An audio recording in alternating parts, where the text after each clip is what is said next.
¿Alguien más tiene alguna respuesta, algún aporte que quiera hacer?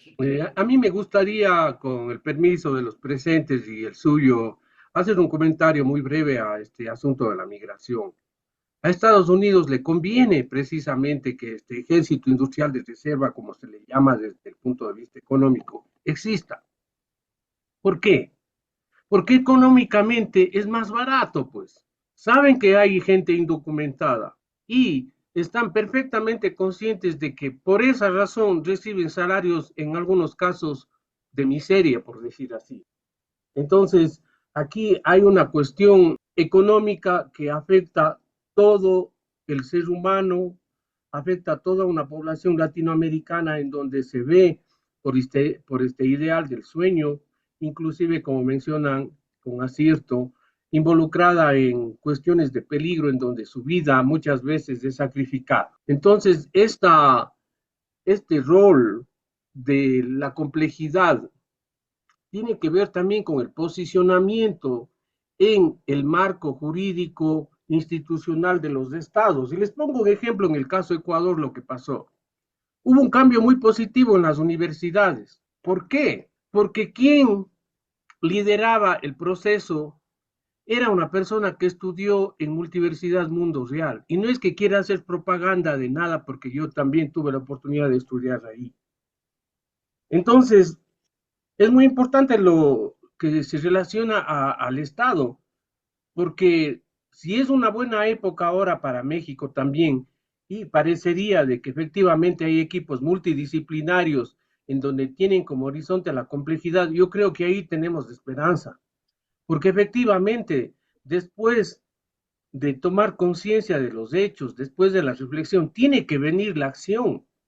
Y hay momentos históricos en donde sí es posible. En el caso de México, capaz del durísimo problema de la migración, ahora sí puede por lo menos empezar a hacer algo que, como sabemos, a muchos gobiernos no les interesó eso en lo más mínimo.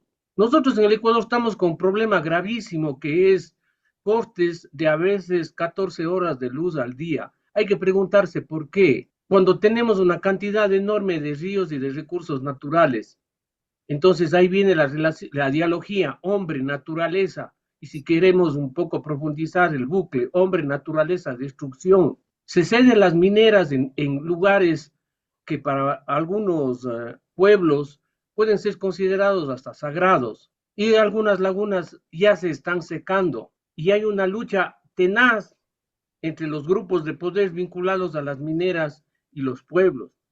Pero no todo es gris. Hace poco tiempo, unas comunidades de la provincia de La Suay ganaron un juicio a estas empresas para que dejen ahí los minerales, por más hermosos y caros y oros y toda la belleza que sean, porque más importante ahorita es el agua. Y están habiendo ya por primera vez en la vida, escuché, y ya vivimos. Ellos sí pasan del pensamiento a la acción. Ya hubo racionamientos de agua. Y acuérdense, compañeros, que antes ya se decía, probablemente la tercera guerra mundial sea por el agua. Países como Australia, países como Canadá están complicadísimos y lamentablemente el problema también está llegando a nosotros. Entonces la pregunta del millón es, ¿cómo frenar esta destrucción que a su vez es autodestrucción? Porque es el hombre el que se está destruyendo a sí mismo por esta ambición desmedida. Y ahí precisamente es en donde debe entrar la epistemología del sur, porque allí está la esperanza, ahí está la vida, ahí están las relaciones que como con razón se menciona, somos tantos pueblos con tantas lenguas, acá en el Ecuador somos 33 pueblos, y ellos sí son los que cuidan el planeta con gente de África.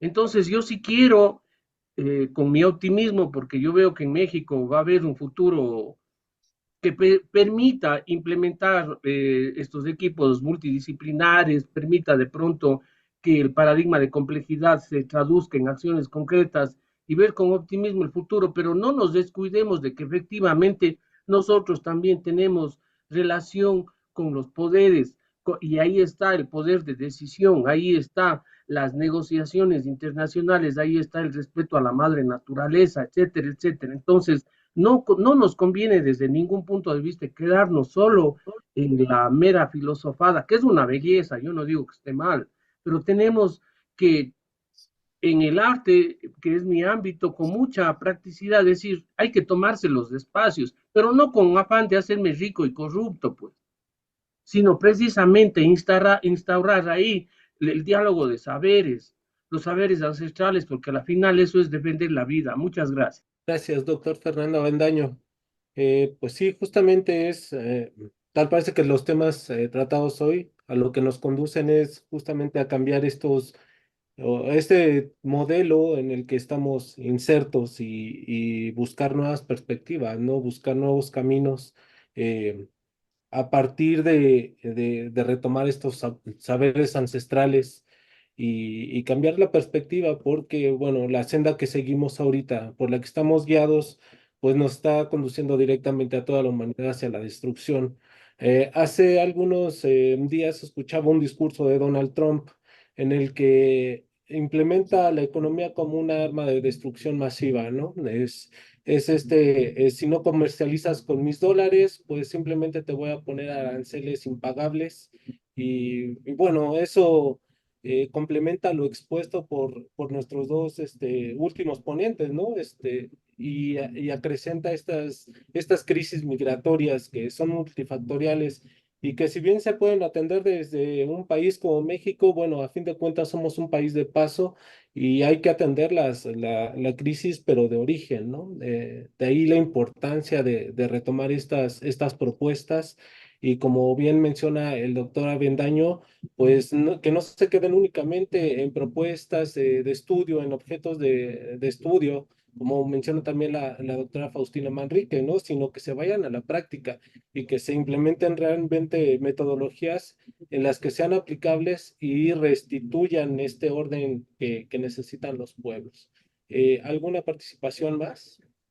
Pues yo nada más para decir que me siento muy congratulada por esta mesa que aportó mucho y que nos permite un diálogo, un diálogo con con los demás, para no decir el otro. Que estas mesas sean diálogos en los que, bueno, ¿qué pasa en mi país? ¿Qué pasa en tu país? ¿Y cómo podemos converger en el conocimiento y en las acciones? Eso es todo, gracias. Gracias, doctora Graciela. Parece que ya nadie quiere hacer uso de la palabra. Vamos a hacer un paréntesis tantito mientras se animan. Comentar un poco a los asistentes. La Sociedad Académica por el Pensamiento Complejo es una asociación civil. Se formó en el 2007 y se integró con profesionistas de diferentes disciplinas, porque era justamente eso el punto, ¿no? Tratar de dialogar con otros colegas que tuvieran otra licenciatura. Y era variado, había hasta matemáticos que entraron, ingenieros, contadores, sociólogos de las ciencias sociales, todos antropólogos, economistas, filósofos. Entonces, la idea era justamente generar un espacio de diálogo, ¿no? Entre nosotros y tratar de ver de qué manera podíamos extender, ¿no? O sea, lo importante es la creación del espacio y luego seguir con la expansión. O sea, y la expansión implicaba abrirnos. Cuando nosotros empezamos, lo que hacíamos era tomar a tres conferencistas internacionales y ellos son los que abrían las mesas. Y desde Chiapas comenzamos a trascender hacia México, tratando de invitar a otros profesionistas de otros estados del país para que fuéramos avanzando, ¿no? En ir difundiendo este tema del pensamiento complejo.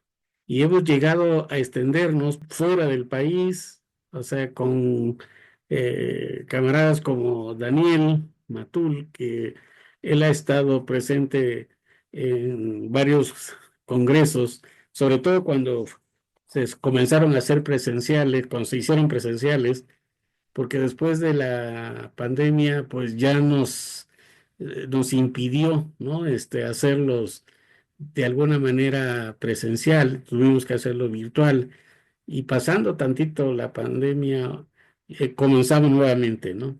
Los últimos que hicimos fueron en Guadalajara, Jalisco, fueron dos eventos allá, que ya comenzábamos a salir de Chiapas a otros estados, ¿no? Porque esa era la idea, ir impulsándolo en diferentes estados.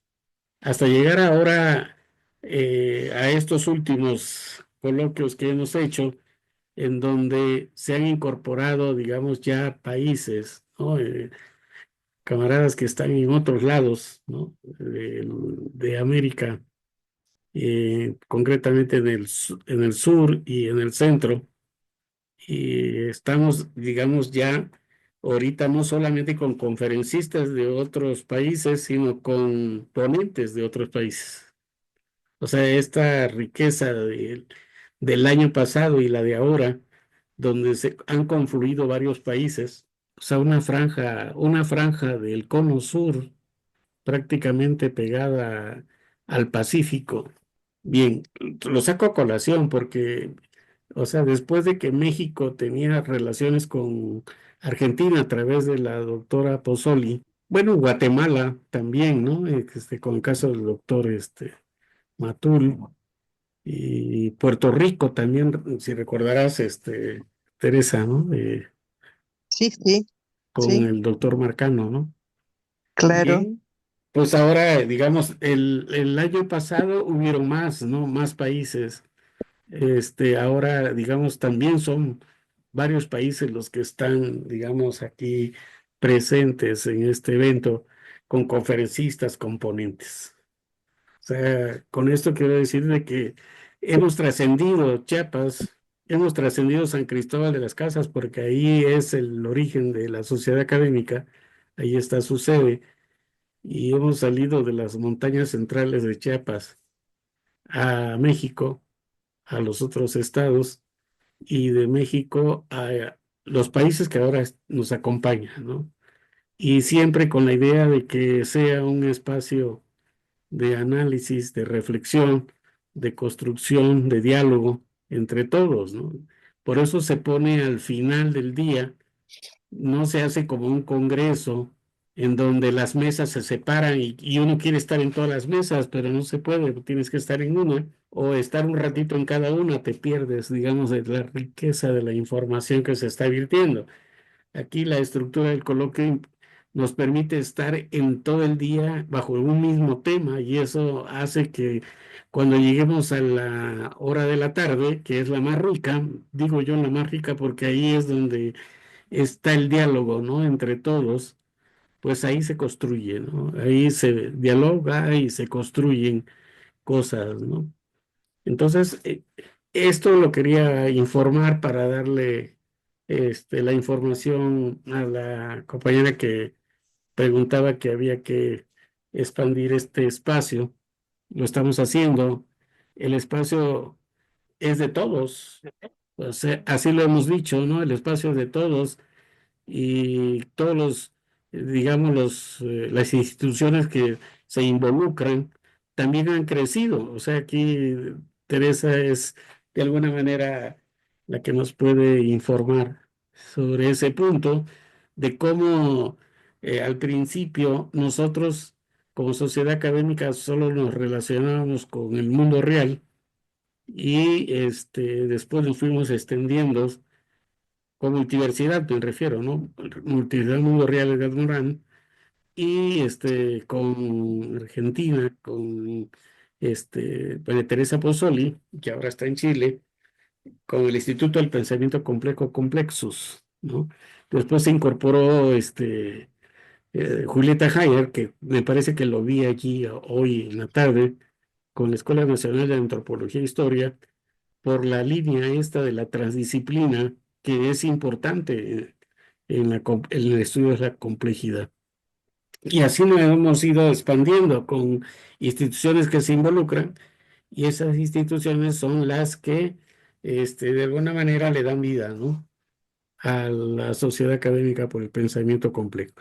Para el próximo, pues si están interesadas las instituciones que ahora están presentes, pues podemos irlas incorporando a esta red del pensamiento complejo. Había una ponencia que presentó una red que me pareció interesante, ¿no? Pero a final de cuentas esa red, se construye con puras líneas rectas. Y a mí no me gustan esas líneas rectas, porque la naturaleza no tiene líneas rectas. O sea, no hay líneas rectas en la naturaleza.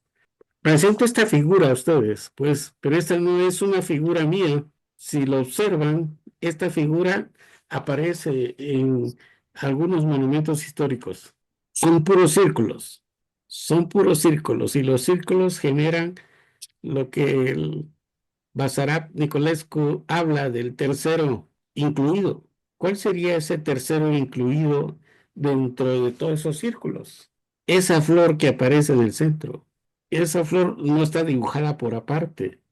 La integración de toda esa diversidad que aparece allí, o sea, cada círculo es una parte de esa unidad, de ese gran círculo que los une.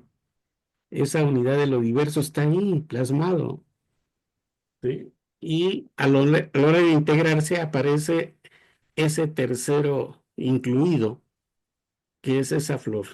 Esa flor se conoce como la flor de la vida, pero ¿por qué aparece en algunos monumentos históricos esa flor? Aparece en Egipto, pero también aparece en monumentos históricos aquí en Latinoamérica. Por eso era mi pregunta en la mañana, ¿no? ¿No habrá algún punto común entre aquellas culturas antiguas del otro lado del charco y y estas culturas que tenemos aquí en América Latina? ¿Habrá algo que no hemos logrado comprender todavía? ¿Hasta dónde podemos dar una explicación de una imagen que aparece en la antigüedad y que se reconoce como la flor de la vida? Muchas gracias, porque eso también esa explicación, y qué bien que eso esté sucediendo, porque yo creo que esto es lo que es la tarea, ¿no? Eh, Sí, en esta situación de la representación, yo tampoco estuve de acuerdo con la telaraña, porque está más que fragmentado, ¿no? Y las líneas rectas cortan. Eh, yo diría que desde el punto de vista arquitectónico, esa representación curve, curve, da como una sensación de flexibilidad, ¿cierto? De flexibilidad, de unir. Y si ustedes conocen la iglesia de la Sagrada Familia en Barcelona, la iglesia de Gaudí, eh, la construcción arquitectónica de él y toda la propuesta de él, yo lo veía y cada vez que la miraba tal como le veía su casa, eh, Gaudí, que nace en 1852, eh, y él propone en su diseño, ya que la profesora habló del diseño, ¿no? En su diseño arquitectónico, prácticamente las formas de naturaleza en la arquitectura. Y si pueden ver la iglesia de la Sagrada Familia, que en este momento la están terminando, cumple 100 años en construcción, y decía que ahorita lo estaban terminando este año, el próximo año la terminan.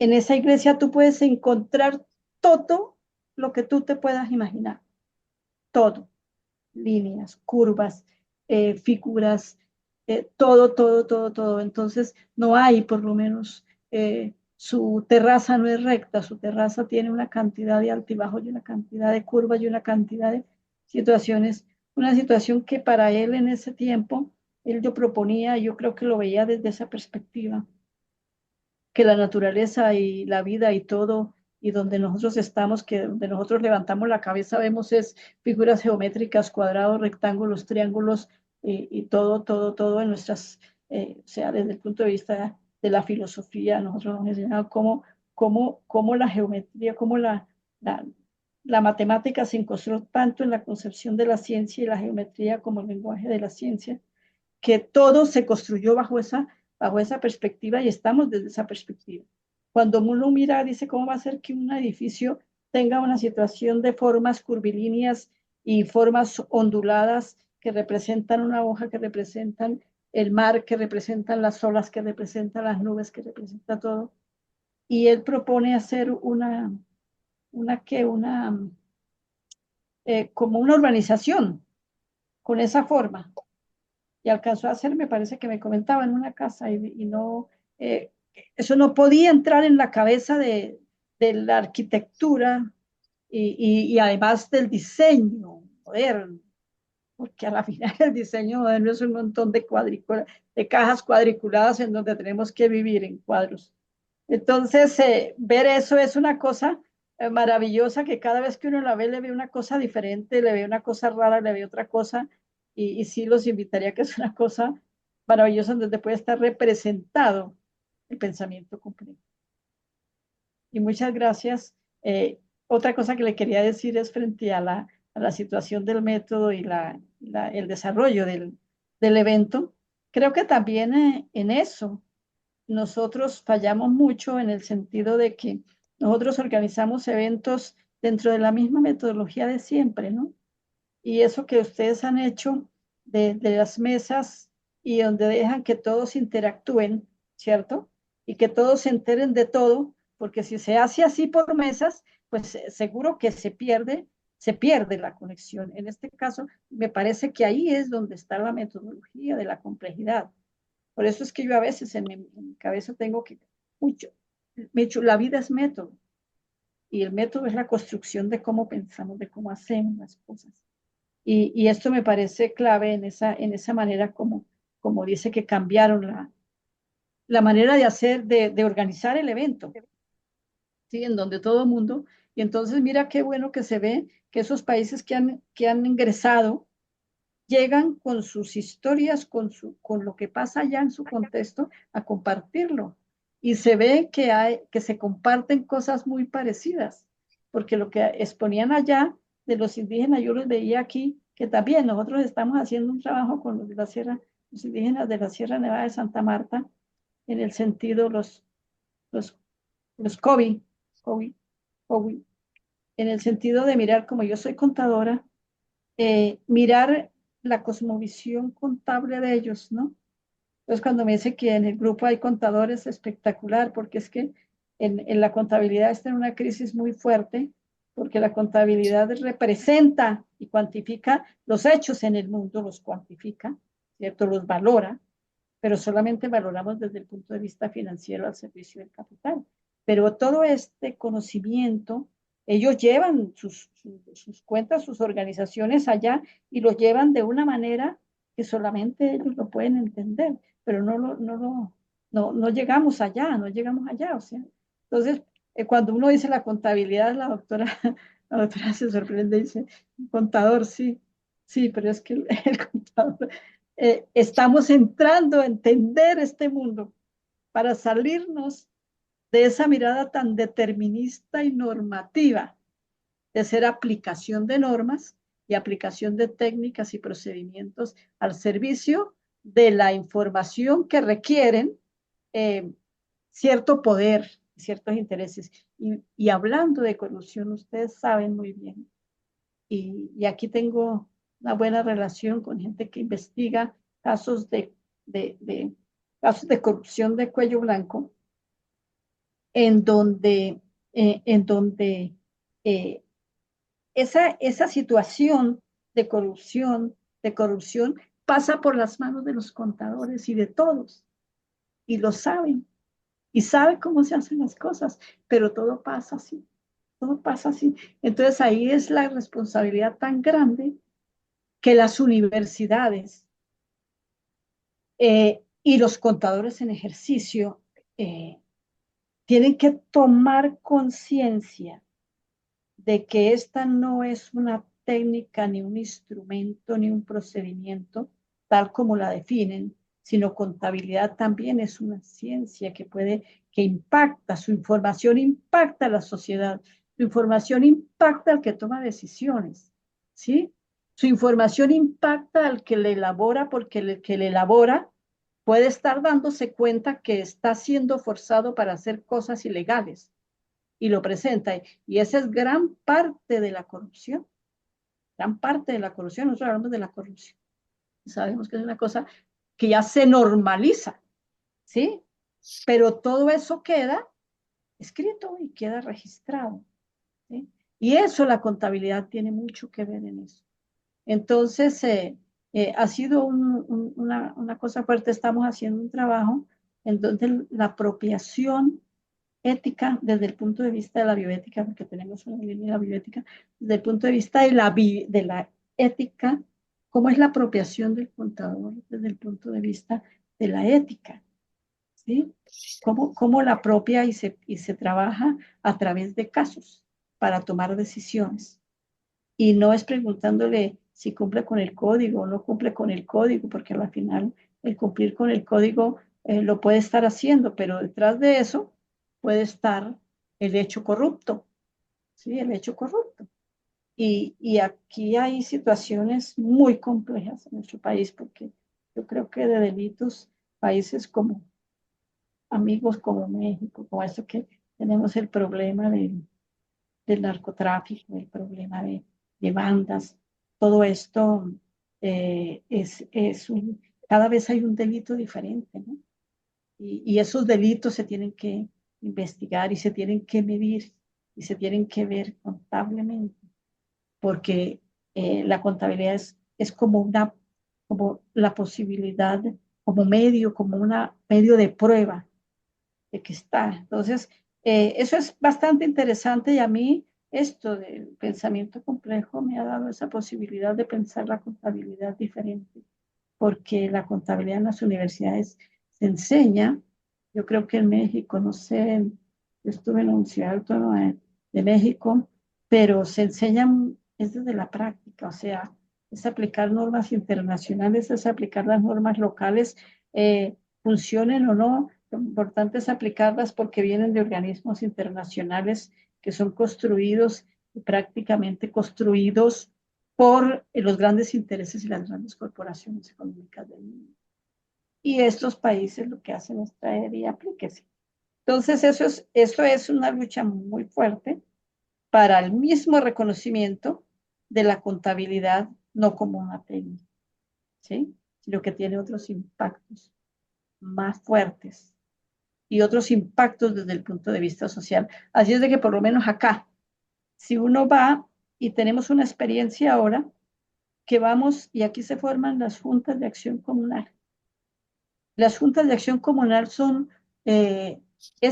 como esa organización económica comunal que comentaba el profesor, que en las veredas y se organiza la gente y hay una ley y ahí tienen que, ellos se pueden organizar y generar como cooperativas, asociaciones para producir y por lo menos venden la leche o venden, pero dentro de ellos el Estado también les puede dar recursos, porque si necesitan construir una vía, entonces ellos se unen y la gente aporta algunos recursos y el Estado les aporta otros recursos y ellos construyen pedazos de vía en el campo, ¿sí? Para poder pasar, porque cuando llueve eso es terrible. Entonces construyen esos pedazos de vía, pero ellos nunca presentan cuentas. Entonces uno les pregunta, y tuve la oportunidad de acercarme y preguntar, y uno dice, y bueno, ¿y las cuentas? Todo el que termina un periodo estando ahí sale como el corrupto y como el ladrón, y la comunidad lo tilda así. ¿Por qué? Porque no rinde cuentas, porque la comunidad no sabe que se le debe exigir cuentas. Entonces, mira la contabilidad, ¿cómo puede exigir que la comunidad sea veedora de la utilización de los recursos y de las fuentes de donde vienen los recursos? ¿Sí? Pero la gente no sabe. Y uno le pregunta hasta las mismas entidades públicas y políticas. Y no rinden cuentas, la gente no sabe. Entonces, cada vez, mira cómo se ve eso desde el punto de vista transdisciplinar. El que sale, ya sale siendo corrupto. Y toda la gente que rodea eso, entonces inmediatamente forma bandos. Y entonces empiezan a formar a nombrar a otro, y ese otro que sube vuelve y sale, entonces ya empiezan a separarse y empiezan a generarse unos conflictos sociales muy fuertes que yo me he dado cuenta y he estado observando, se forman por las cuentas, por no rendir cuentas, ¿sí? Y no, y no las rinden. Las toman, esas organizaciones, las toman los políticos, ¿cierto? Como un botín de votos. Entonces, y no hay esa conciencia. Entonces, desde el punto de vista contable, algunas universidades ya lo están haciendo, la Universidad de Antioquia, en llevar los estudiantes a enseñarle a la gente a llevar su contabilidad. Yo diría, yo enseñaría a la gente a ser veedores y que la gente rinda cuentas periódicamente para enseñarle a la gente, más que decirle que es el corrupto y que sale porque se forman unas enemistades peligrosas y fuertes. ¿Cómo lograr generar una cultura que la gente vaya presentando sus cuentas y vayan aprendiendo qué es eso? ¿Sí? Para evitar esa situación. Eso es lo que estoy observando en un momento en que me estoy acercando un poco al campo, ¿sí? Campo, ¿sí? Ya uno sale de la universidad, uno se dedica a otras cosas, entonces la situación es esa. Y estoy observando eso desde el punto de vista contable, que precisamente a raíz de esto se generan cosas supremamente interesantes que ayudan a muchas profesiones y a muchas disciplinas para pensar diferente. Y esto es de transformar la manera como se enseña la contabilidad en las universidades.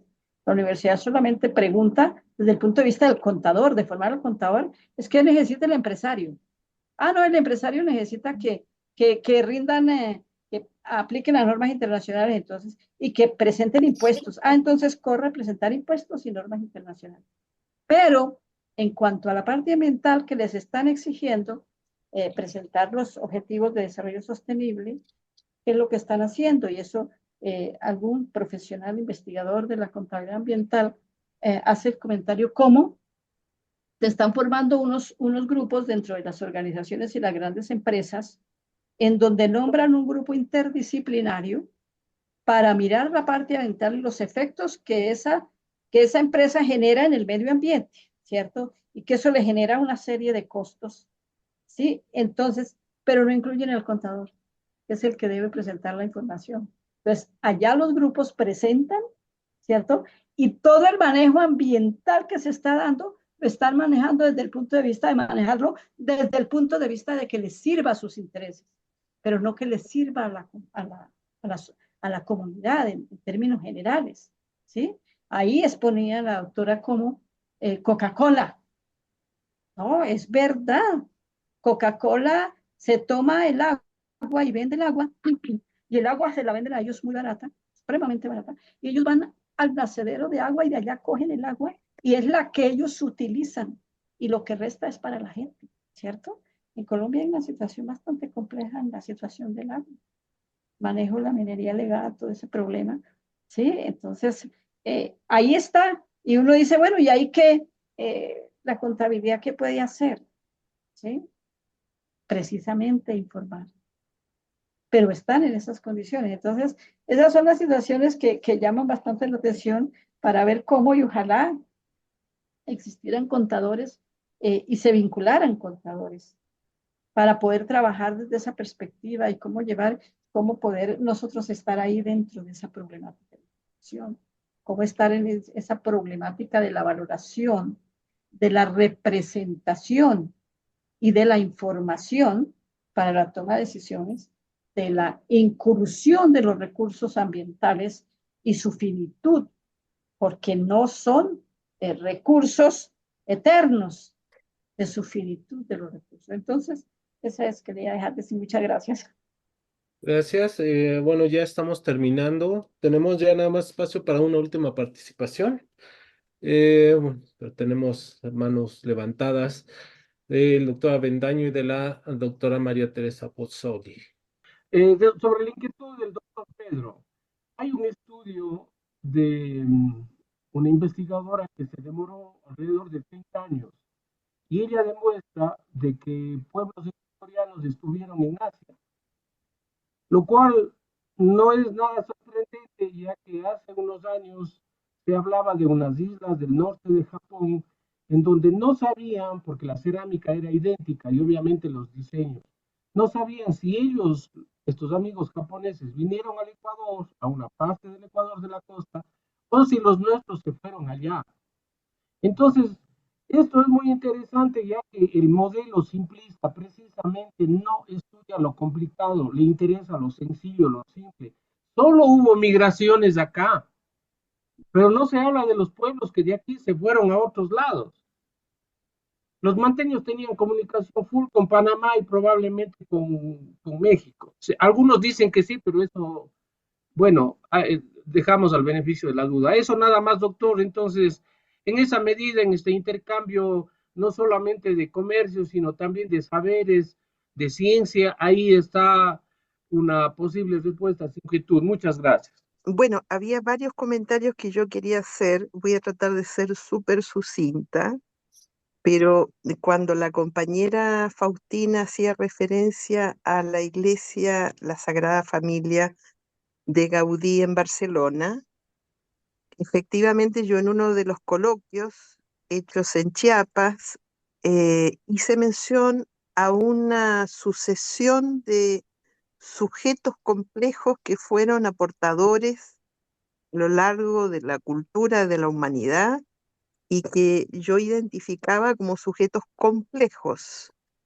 dado el tipo de epistemología que utilizaron para generar sus obras de arte o sus aportes a la cultura, hayan sido pintores, hayan sido músicos, hayan sido arquitectos, hayan sido eh, religiosos, escritores, etcétera. Entre ellos estaba Gaudí, justamente. No hay más que estar parado dentro de ese lugar y darse cuenta que ese señor funcionaba con una epistemología muy distinta de la cultura occidental. Y es por esa razón que ha hecho esa maravilla, como todas las otras obras que podemos ver de Gaudí en Barcelona.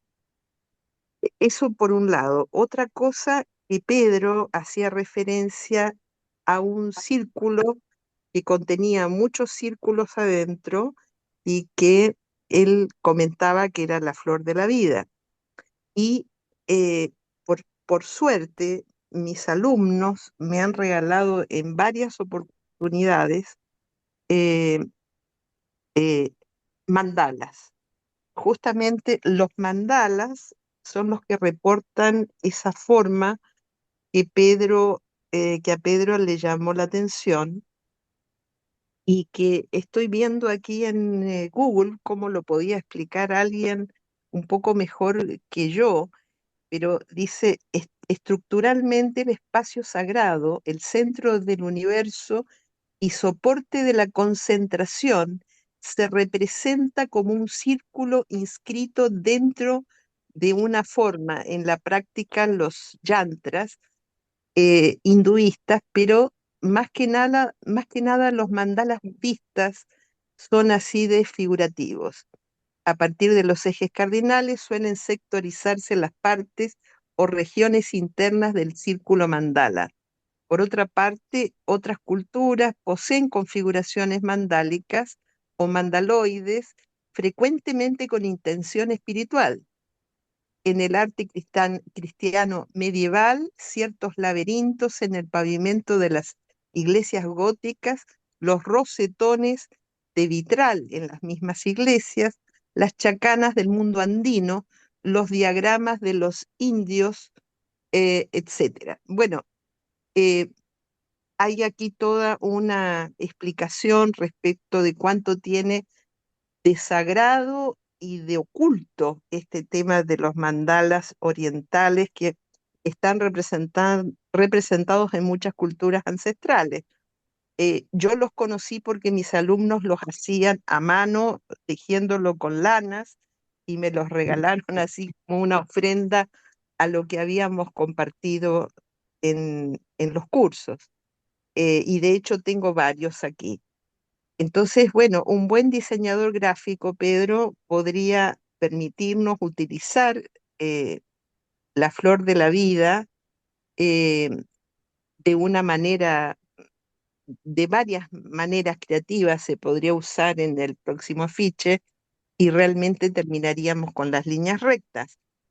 Eh, Otra cosa que quería comentar cuando la compañera hacía referencia a que el coloquio utiliza una estructura de reunión que es diferente de la que se usa en el mundo académico internacionalmente, como es un congreso con salas separadas. Aquí de alguna manera todos tenemos acceso a todo. Bueno, yo creo que hay muchas transformaciones que podemos hacer y que tenemos que hacer. Yo no había hablado de esto antes porque cuando yo las hice en el ámbito universitario me generó muchísimos problemas al punto que me quitaron los cursos.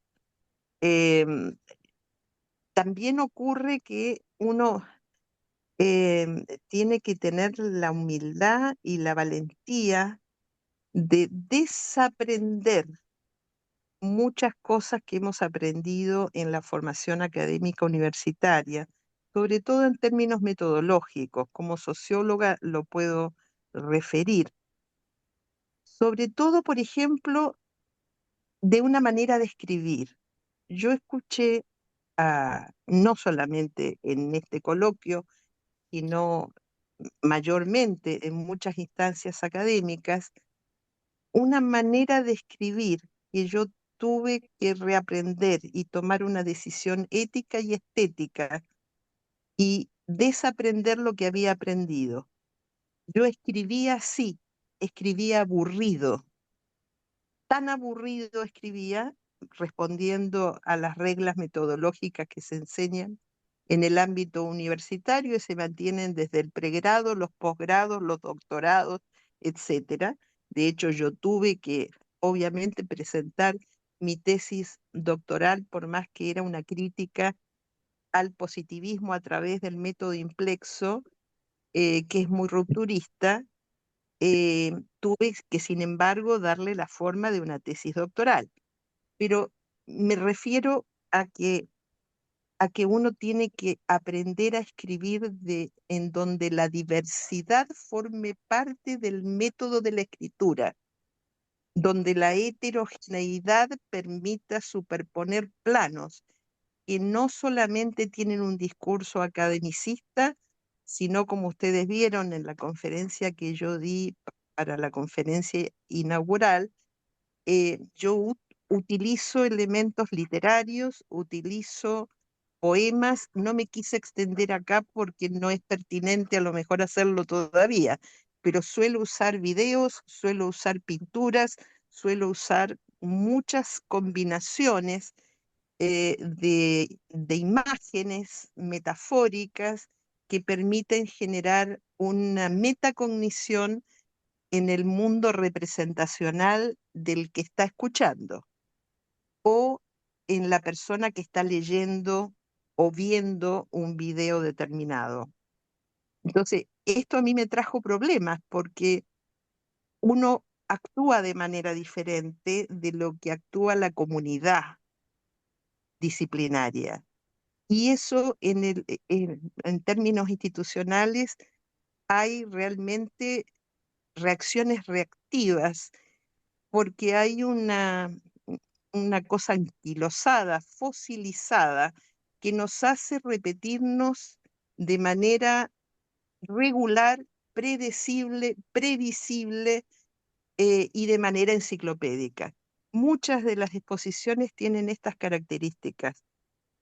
Muy personalmente, alguna ha llegado a aburrirme, como me aburría de lo que yo había aprendido a escribir.